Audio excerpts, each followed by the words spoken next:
Allô, allô à vous. Bon, ben aujourd'hui on est dimanche, tranquille, journée après avoir visité Yellowstone et passé un bon 9h-10h dans Yellowstone. Parce qu'on voulait le faire en une journée, on avait nos attractions, puis on voulait pas s'aventurer non plus trop dans les montagnes, ça sera pour une autre fois.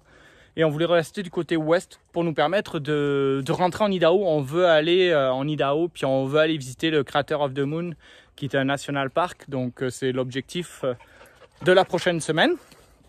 Puis là, on a trouvé un beau petit spot qui s'appelle Sandy Creek, où c'est que c'est gratuit. On est comme super bien, il y a plein de petits spots de camping partout. Là, on voit, il y a des VR, tout ça. Sherlock qui se promène. Puis ben moi, je me promène, je m'occupe ce matin. Petit lavage pour enlever les moustiques, parce que je déteste avoir des moustiques devant la cigale. Puis ça lui fait, elle est toute belle comme ça. Pare-brise. Puis en attendant, ben écoutez, c'est pas compliqué.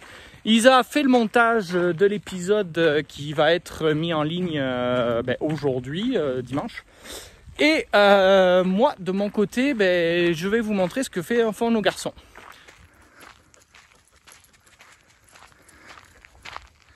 Et regardez-les s'ils sont pas bien là. Au soleil, chacun leur canne à pêche, leur petit fauteuil de camping, puis ça pêche. On a les deux. Puis là, on est perdu encore. Comme d'habitude, Isa nous trouve des spots tout simplement magnifiques. Donc voilà, on les laisse se promener pendant que nous on fait nos petites choses.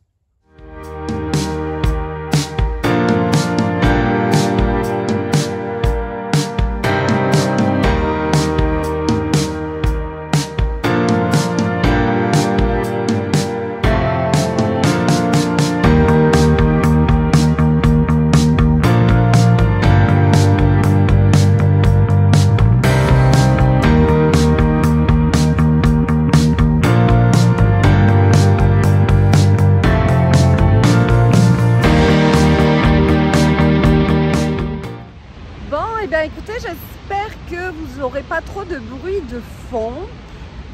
Nous sommes à Idaho Falls, comme Anthony vous a dit ce matin. Moi j'ai fait la laverie pendant que lui a fait la vidange. Et puis là, on s'est dirigé vers le petit centre-ville de la ville de Idaho Falls, dans l'Idaho. Écoutez, c'est super mignon. Il y a des cascades en fait qui longent le centre-ville. C'est vraiment très très mignon. Puis là, on va faire une petite marche, histoire de se dégourdir les jambes. On a pris le pique-nique sur le bord des chutes. Et puis là, on va aller voir un petit 10-15 minutes de marche. Ça va nous faire du bien, puis on va découvrir tout ça.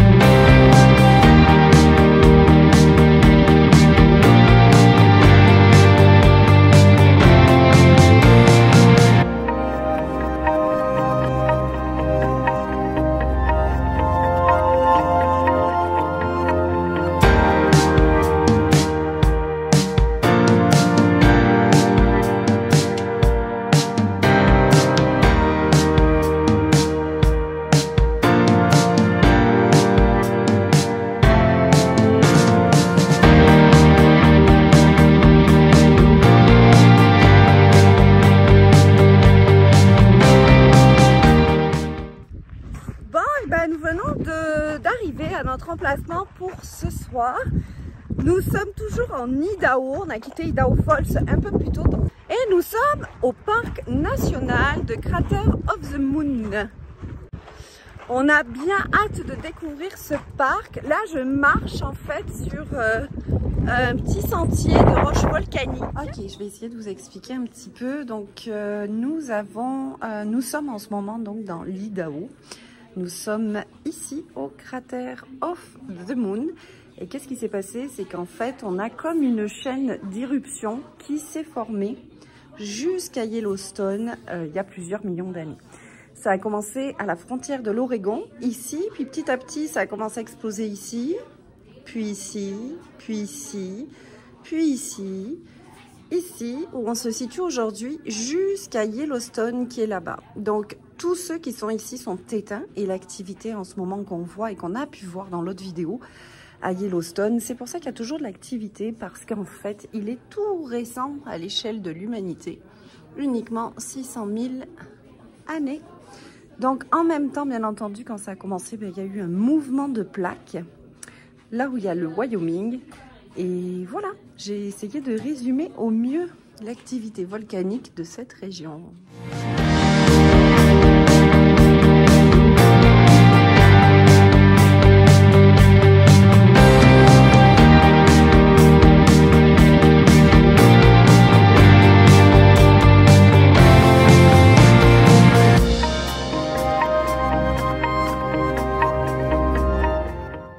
Donc au programme du jour, on va faire les randos qui nous ont été proposés par le Visitor Center. Donc on va aller découvrir les coulées de lave en fait qui ont figé bien entendu avec le temps, puisqu'il n'y a plus d'activité volcanique dans la région, encore heureux, pour les garçons parce qu'ils ont peur que ça explose. Donc on a 5 petites randos à faire. Au programme du jour, on va aller découvrir là la première loupe, elle est très très courte et c'est une coulée de lave en fait. Donc c'est parti.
Ici, nous sommes dans un tunnel de lave, un lavatube. En fait, donc la lave passait littéralement ici, dans cet endroit-là. C'était comme un tunnel de lave, dessous la terre, au-dessus. Et on peut voir ce type de lavatube en action en ce moment sur l'île de Hawaï. C'est le seul endroit où on peut voir des lavatubes en activité. Et en fait ici, c'est exactement le même process, mais il n'y a plus de lave. Et on peut aller visiter l'intérieur. En fait, ça ressort de l'autre côté. Il y a un autre endroit où on peut ressortir. Donc les garçons sont partis avec les lampes torches. Puis je suis censée aller les rejoindre. Donc je sais pas. Ouais, je vais y aller. Allez, c'est parti. Donc là, on voit bien le tunnel en fait que la lave a créé. Puis toute la roche qui a été, qui s'est effondrée en fait parce que cette roche-là était au-dessus. Donc ça s'est effondré parce que forcément, ça a bien creusé, mais on le voit super bien le tunnel ici. Bon, nous voici dans les caves de lave. Donc là, on s'en va en explorer une. On va sortir les flashlights parce que là-bas il y a le tunnel. Mais nous on va essayer d'aller dans le trou ici là. Ouh, j'arrive jamais avec mon doigt dans le trou ici. On va aller tranquillement, on va aller voir qu'est-ce qu'il y a. On sait jamais. Peut-être une chauve-souris. Peut-être une Batman. Peut-être Batman. Alors les gars, qu'est-ce que vous faites là? Il faut pas être claustrophobe pour aller là-bas. C'est petit? C'est très petit. Montre-nous. Oh. Ah ouais, putain. Il y a une grotte. Et encore chouchou. Ouais. Fais voir. C'est pas fini. Attendez. Ah ouais. Non, en fait, c'est un cul-de-sac. Eh ben putain. Allez go, on les ressort.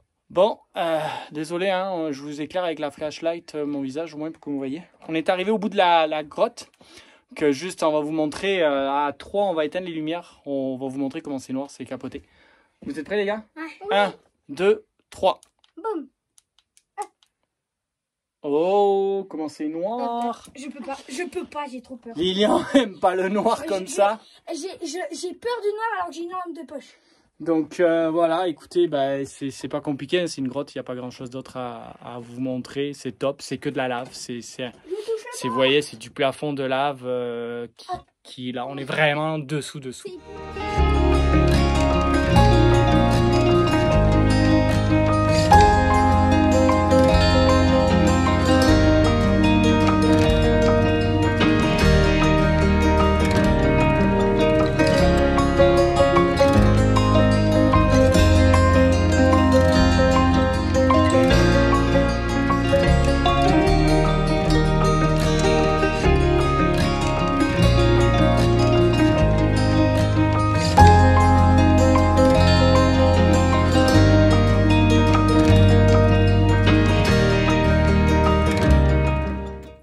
Quoi de mieux après cette journée de randonnée? Putain, un petit saucisse au barbecue, paprika et chili fait dans les États de l'Oregon. Et puis regardez la vue. Non mais sérieux. Mais on est dans l'Idaho. Ouais. On mange des saucisses de l'Oregon. Ouais, mais on peut pas aller à l'Oregon, donc au moins on s'imprègne du produit. Exactement, avec un cadre magnifique et un beau petit barbecue. Le petit Weber, honnêtement, c'est un top notch. Ouais, franchement, ouais. Prendre de la place quand même. Oh, ouais, pas prendre trop. La place, c'est pas si pire. Non, sérieusement, c'est un match. On fait vraiment tout dessus là. Donc merci Cyril, merci mon frère pour le cadeau. Petit cadeau de Noël de mon beau-frère, et puis il est très apprécié. Vraiment. Puis avec la vue, regardez-moi ça. Le résumé de la journée, écoutez, c'était sublime. Les randos étaient de toute beauté. C'est vraiment particulier parce qu'en fait, on ne s'attendait pas à trouver ce type de parc national aux États-Unis.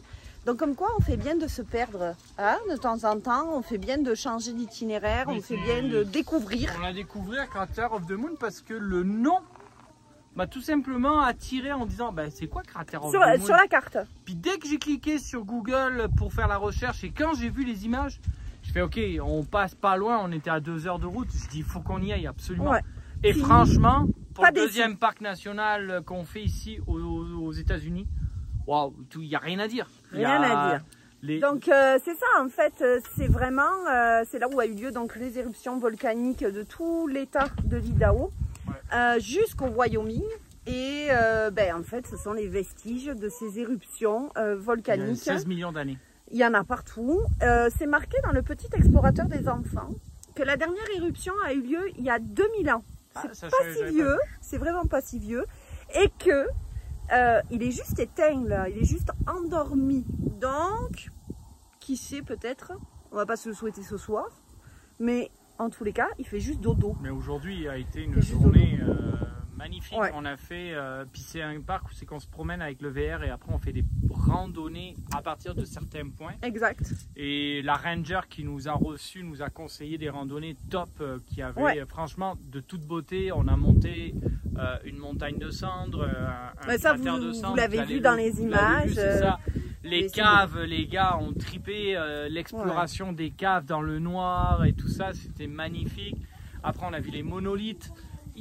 Tout plein de choses que franchement on se rend pas compte, mais la lave est tellement unique et fait tellement des formes uniques que c'est de toute beauté. Et ce noir à profusion. Ah ouais, alors ça c'est noir partout. C'est fou. Noir partout. Quoi qu'il en soit, je vais vous montrer un petit peu où c'est qu'on est installé, parce que je crois que je ne vous ai pas montré depuis le début. Nous sommes dans un petit campground donc, du parc national. Les frais sont vraiment raisonnables, c'est 15 $ US la nuit. C'est premier arrivé, premier servi. Il y a du monde en pagaille, je vous montre où c'est qu'on est. Donc le campground, il est là en fait, on est dans les roches volcaniques. Et nous, on s'est mis là, sur notre petit spot, ben tranquille, numéro 25 si vous voulez. On est vraiment bien installé. Donc, c'est ça. Demain est une autre journée. Je vais aller voir mon riz qui est en train de cuire. Demain est une autre journée, donc on reprend la route direction Pocatello. Alors c'est pas comme ça que ça se prononce en américain, mais moi j'ai décidé que je lui donnais une connotation italienne. Parce que je trouve ça bien cute. Donc on va aller découvrir cette ville, notre dernier stop en Idaho, Pocatello. Donc en route pour demain, on vous montre ça.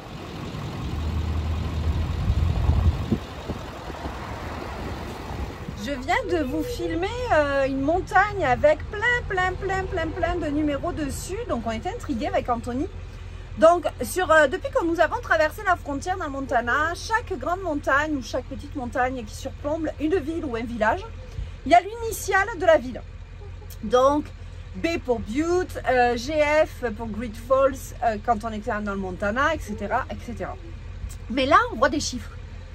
Donc on s'est interrogé. Et après recherche, il s'avère qu'en 1920, les étudiants de Butte ont décidé de venir en fait marquer à la peinture blanche leur année de promotion. Et en 1920, ça a commencé en 1920, puis la tradition s'est perpétuée et continue à se perpétuer aujourd'hui. Donc en fait c'est pour ça qu'il y a plein de chiffres. Et ce sont toutes les années de promo qu'on voit apparaître sur la montagne. Moi je trouve ça super sympa, assez original. Et puis je voulais vous le montrer parce que c'est assez inusité. On continue donc notre route vers Pocatello, toujours dans l'Idaho. Et puis normalement, demain, on devrait être sur Salt Lake City.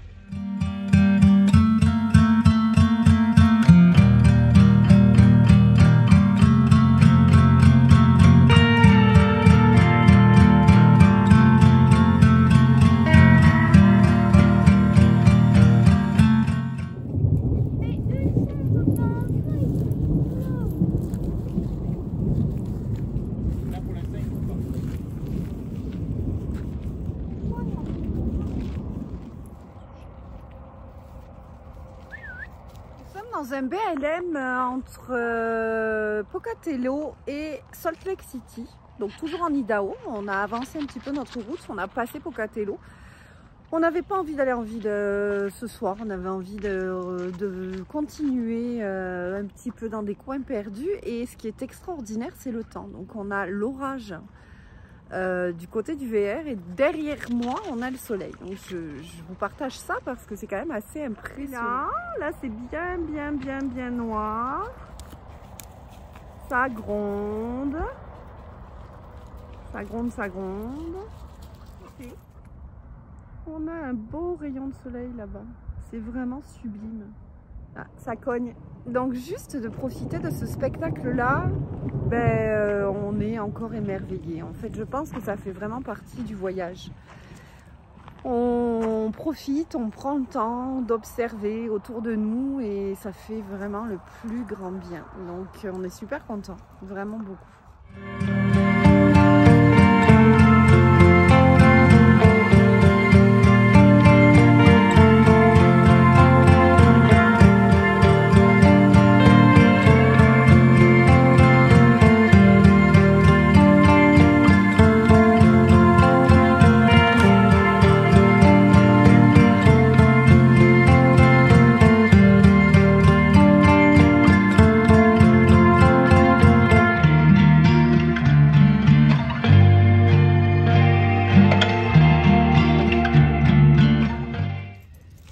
Arrivé à notre spot dodo, nous sommes à Salt Lake City, ça y est, on a beaucoup roulé aujourd'hui, on avait décidé donc de rejoindre la ville, la capitale de l'Utah, donc c'est fait. Et notre grande surprise, le meilleur spot dodo qu'on n'aurait jamais pu trouver, nous sommes au pied du Capitole de l'État de l'Utah. Alors autant vous dire qu'on est super content. Visiblement, nous avons le droit de rester. À suivre, va-t-on se faire déloger? Ben ça, On le saura cette nuit. Mais en tous les cas, la vue est sublime, je vous montre. Et voilà, c'est super beau. On est vraiment content. Donc ici, c'est le Capitole. Et en contrebas, là-bas, vous voyez, c'est la ville de Salt Lake City. Le Capitole surplombe la ville. Donc on a trouvé ce spot sur High Overlander. Il n'y en a pas beaucoup, je vous dirais, dans cette ville. C'est vraiment, vraiment fermé au boondocking. Mais semblerait-il qu'ici, nous avons le droit de rester. Donc, comme en fait, ce sont des gens du voyage, des voyageurs qui mettent les spots à Overlander. Donc, quelquefois c'est bon, puis quelquefois ça marche pas. Donc, on verra, mais je pense qu'on devrait être bon.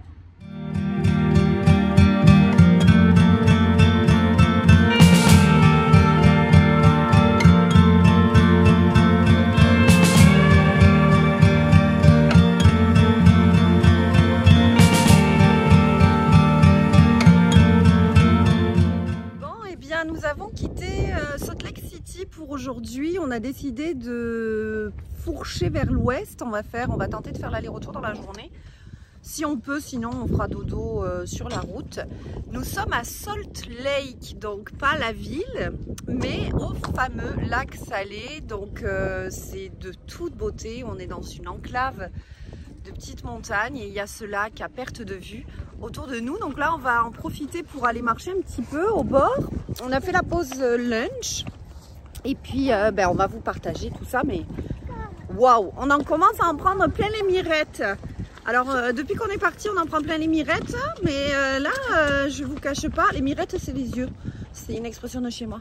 Donc là, je vous cache pas qu'en fait moi j'en reviens pas quoi, je suis dépaysée. À chaque fois qu'on traverse un état, bam, je me prends une claque, dépaysement total. Je vous montre.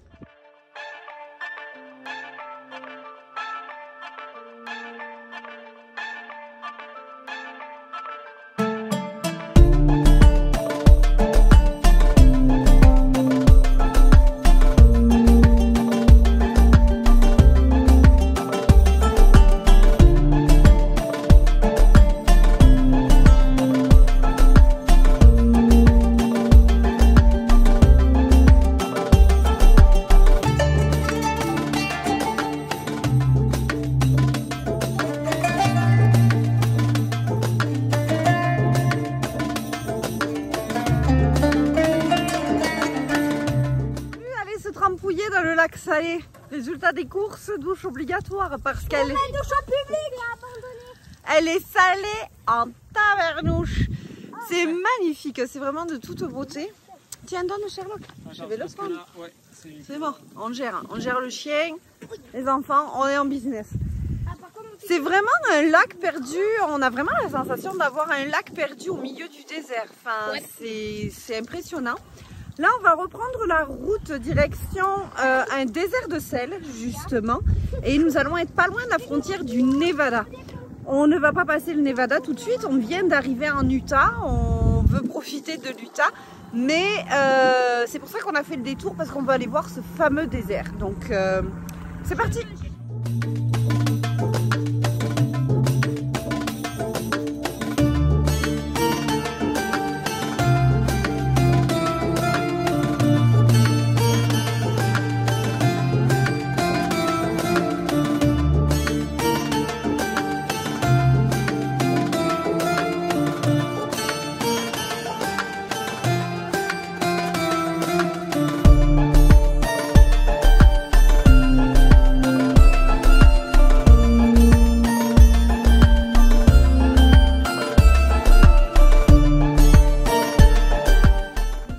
Donc dans le désert de sel du lac Bonneville. Alors le lac Bonneville, c'était le lac en fait à l'époque préhistorique.